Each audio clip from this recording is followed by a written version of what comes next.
Sementara itu, seorang mahasiswa yang telah drop out diringkus petugas BNNK Badung karena mengedarkan sabu dalam kemasan permen. Tersangka merupakan kurir yang memiliki jaringan seorang napi di sebuah lapas di Bali.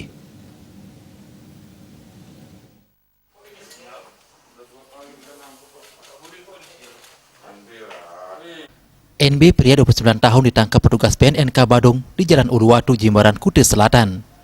Mahasiswa yang tidak tamat ini saat digeledah ditemukan 15 paket sabu dalam kemasan permen. Kepala BNNK Badung, AKBP Inyoman Sebudi, mengatakan, awalnya pada penggeledahan di badan tersangka ditemukan 2 paket sabu di sakunya. Selanjutnya pada penggeledahan tas pinggangnya kembali ditemukan 13 paket sabu dalam kemasan permen. Selanjutnya dilakukan penggeledahan di kamar tersangka. Pada tas gendong ditemukan 1 bendel pipet, 1 bendel plastik klip, gunting, dan roll double tip. Tersangka mengaku orang suruhan untuk menempelkan barang terlarang tersebut atas suruh seseorang napi di sebuah lapas di Bali.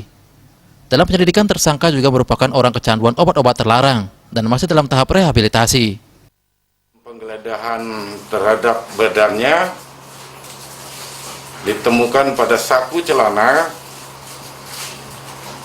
barang bukti yang diduga adalah narkotika jenis sabu. Artinya ini tersangka ini sudah mempersiapkan diri. Di samping dia menggunakan untuk dirinya sendiri, juga dia bertindak sebagai kurir narkoba yang dikendalikan oleh seseorang